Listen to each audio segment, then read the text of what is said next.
আমরা যদি আমাদের কাঙ্ক্ষিত ভূমিকা পালন করতে না পারি, আমাদের পরবর্তী জেনারেশনের জন্য আপনি কেমন বাংলাদেশ রেখে যেতে চান? আজকে ফিলিস্তিনের শিশুদের জন্য দোয়া করছেন, চোখের পানিতে আমরা গায়ে নামাজ যাচ্ছি।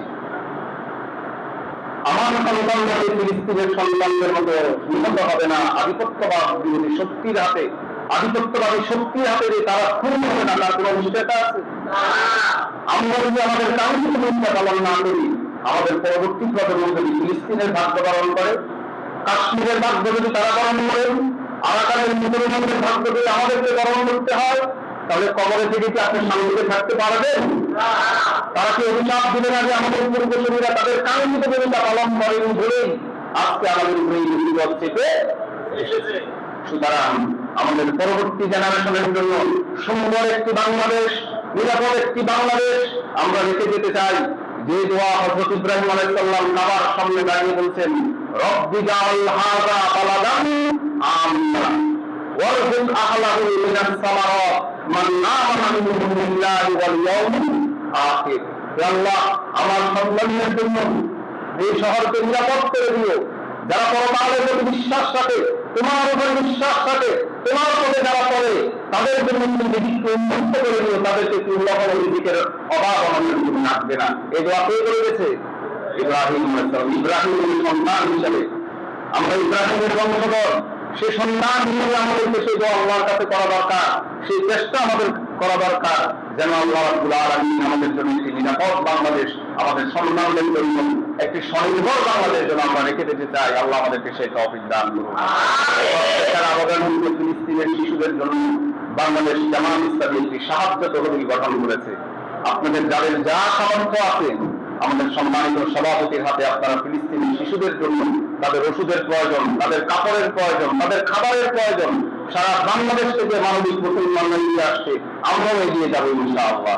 আপনার সামর্থ্যের আলোকে সে দান আমাদের সম্মানিত বিমান রহবাত। এই পৃথিবী অনেক প্রশস্ত, কিন্তু তাদের জন্য সংকীর্ণ হয়েছে।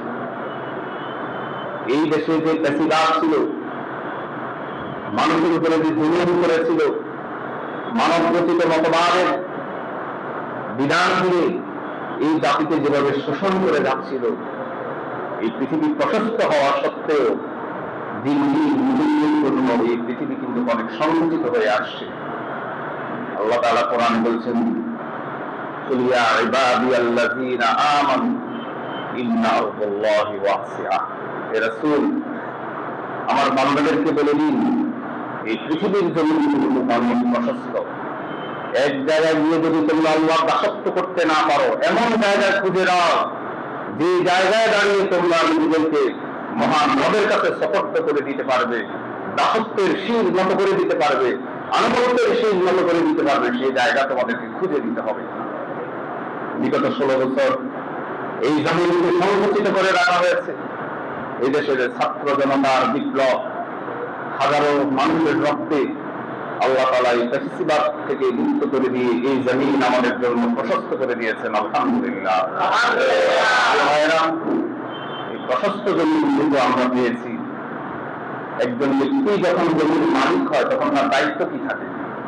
তার দায়িত্ব হচ্ছে সে জমিনকে চাষাবাদ করা, আগামী দিনের জন্য সঞ্চয় করা, নিজের জন্য, নিজের পরিবারের জন্য, নিজের প্রজন্মের জন্য রিজিকের সন্ধান করা। এটা হচ্ছে একজন জমির মালিকের দায়িত্ব। আজকে যেহেতু এই জমিনকে আল্লাহ তাআলা মুক্ত করে দিয়ে আমাদের হাতে দিয়েছেন, প্রশস্ত করে দিয়েছেন, নিরাপদ করে দিয়েছেন, তাহলে এই মুসলমানগুলোর দায়িত্ব হচ্ছে এই জমিনকে এমন ভাবে চাষ করা যেন এই দেশে পরবর্তী সময়ে যে সরকার প্রতিষ্ঠিত হবে, সেই যেন আল্লাহ দ্বীনের সরকার হয়, সেটা যেন কোরআনের সরকার হয়। কোরআনের সরকার প্রতিষ্ঠিত হওয়ার মধ্য দিয়ে এই দেশের জুলুম, শোষণ সবকিছু অবসান ঘটবে শুধু কেবল আল্লাহর আইন প্রতিষ্ঠিত হওয়ার মধ্য দিয়ে। প্রিয় ভাইরা, প্রতি জুমাতে আমরা সে আয়াত শুনে থাকি, সম্মানিত ইমাম আমাদেরকে সে কথা শোনান, ইন্নাল্লাহা ইয়া'মুরু বিল আদলি ওয়াল ইহসান ওয়া ইতা'i যিল কুরবা ওয়া ইয়ানহা আনিল ফাহশাই ওয়াল মুনকারি ওয়াল বাগই ইয়া'iযুকুম লাআল্লাকুম তাযাক্কারুন। প্রতি জুমাতে আপনারা এই আয়াত শুনেন, এই আয়াত শুনে আমাদের মুখস্থ হয়ে গিয়েছে, কিন্তু এই আয়াতের যে শিক্ষা, সেই শিক্ষা কিন্তু আমরা কেউ ধারণ করছি না। আল্লাহ আদেশ দিচ্ছেন ন্যায়বিচার প্রতিষ্ঠা করার জন্য, আল্লাহ আদেশ দিচ্ছেন হক এবং ইনসাফ প্রতিষ্ঠা করার জন্য, আল্লাহ আদেশ দিচ্ছেন আত্মীয়তার সম্পর্কে শক্ত মজবুত অটুট বন্ধনে আবদ্ধ করার জন্য, আল্লাহ নির্দেশ দিচ্ছেন সকল ফাহেশা কাজ থেকে বেঁচে থাকার জন্য, আল্লাহ নির্দেশ দিচ্ছেন সকল বাড়াবাড়ি থেকে নিজেদেরকে বাঁচিয়ে রাখার জন্য। আমরা কি সেগুলো করি না? কেন করি না? করার পরিবেশ নাই, সেটা আমরা বলি। কিন্তু সেই পরিবেশ তৈরি করার দায়িত্ব কাদের? আমাদের। আমরা যদি সেই দায়িত্ব পালন না করি, কে করবে? আসমান থেকে ফেরেশতা এসে বলবে? আল্লাহর বাহিনী তো রয়েছে, আল্লাহ চাইলে তো আল্লাহ তাআলা কোরআন বলেছেন, আমি চাইলে তো সেটা করে দিতে পারতাম, আমি সেটা করিনি। কারণ তোমাদেরকে মানুষ হিসাবে পৃথিবীতে পাঠিয়ে জীবন বিধান হিসেবে তোমাদের জন্য কোরআন পাঠিয়ে দিয়েছি। সুতরাং তোমরা চাইলে কোরআন অনুসরণ করতে পারো, চাইলে তোমরা কোরআনকে প্রত্যাখ্যান করতে পারো। যদি তোমরা কোরআন অনুসরণ করো তাহলে হবে ওয়ালাউ আন্না আহলাল কুরআন ওয়াত্তাকাউ লাফাতাহনা আলাইহিম বারাকাতিন মিনাস সামাই ওয়াল আরদ। কোন জনপদবাসী যদি আল্লাহর কোরআনকে অনুসরণ করে, আল্লাহ তাআলা তার আসমান এবং জমিনের যতগুলো রহমতের দরজা আছে, বরকতের দরজা আছে, সবগুলোকে তার বান্দাদের জন্য তুলে দেন। ফলে এই বান্দার মধ্যে কোনো ক্রাইসিস কাজ করবে না, কোনো কাজ করবে না, তার কোনো ফ্যামিলি ক্রাইসিস থাকবে না, তার অর্থনৈতিক ক্রাইসিস থাকবে না, তার রাজনৈতিক ক্রাইসিস থাকবে না, তার সামাজিক ক্রাইসিস থাকবে না। সবাই সবার মধ্যে এমন একটি সুন্দর সুদৃঢ় বন্ধন তৈরি হবে, যে বন্ধনের মাধ্যমে তারা এক আল্লাহর বান্দায় পরিণত হবে। এই সুন্দর পরিবেশ আল্লাহ তাআলা তৈরি করে দিতে পেরেছেন। তৈরি হয়ে যাবে যদি আল কোরআনের অনুসরণ আমরা করি। আর যদি কোরআনের অনুসরণ না করি তাহলে কি হবে? আফাতুকুলুনা বিবাদিল কিতাব ওয়া তাকফুরুনা বিবাদ ফামা জাযাউ মান ইয়াফআলু যালিকা ইল্লা খিজুন ফিল হায়াতিদ দুনিয়া ওয়া ইয়াওমাল কিয়ামাতি ইউরাদ্দুনা ইলা আশাদ্দিল আযাব। কেউ যদি কোরআনের একটি অংশকে মানে, অপর অংশকে যদি কেউ অস্বীকার করে, না মানে, তাহলে আল্লাহ রাব্বুল আলামিন বলেছেন পৃথিবীর যত জিল্লতি আছে, যত অপমান আছে, যত লাঞ্ছনা আছে, সকল লাঞ্ছনা তোমাদের ঘাড়ে আমি তুলে দেবো।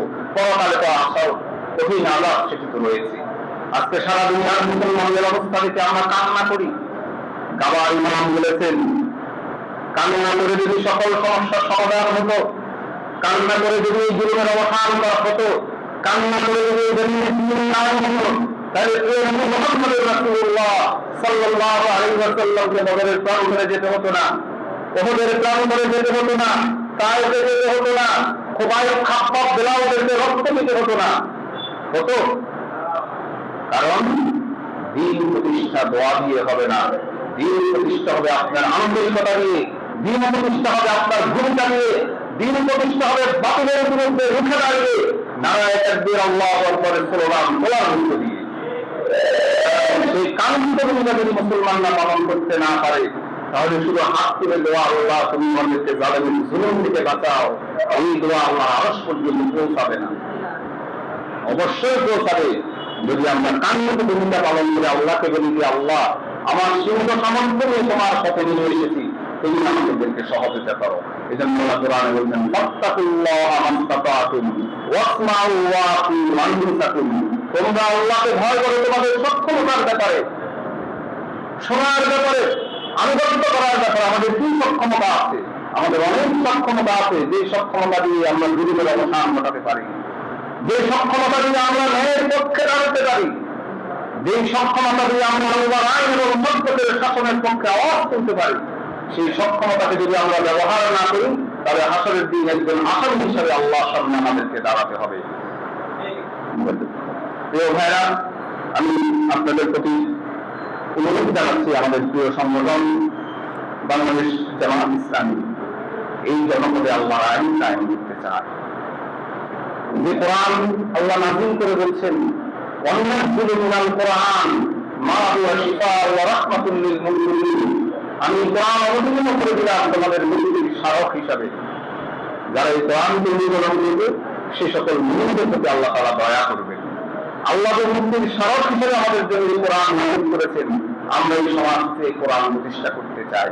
আমাদের ব্যক্তিগত জীবনে, আমাদের পারিবারিক জীবনে, আমাদের সামাজিক জীবনে, আমাদের রাষ্ট্রীয় জীবনে, আমাদের অর্থনৈতিক জীবনে প্রত্যেকটা ক্ষেত্রে আল্লাহর যে হুকুম রয়েছে, আল্লাহর যে আহকাম রয়েছে, সে আহকাম আমাদের প্রতিষ্ঠিত করতেই হবে, নচেত আমাদের মানবতার মুক্তি কখনোই মিলবে না।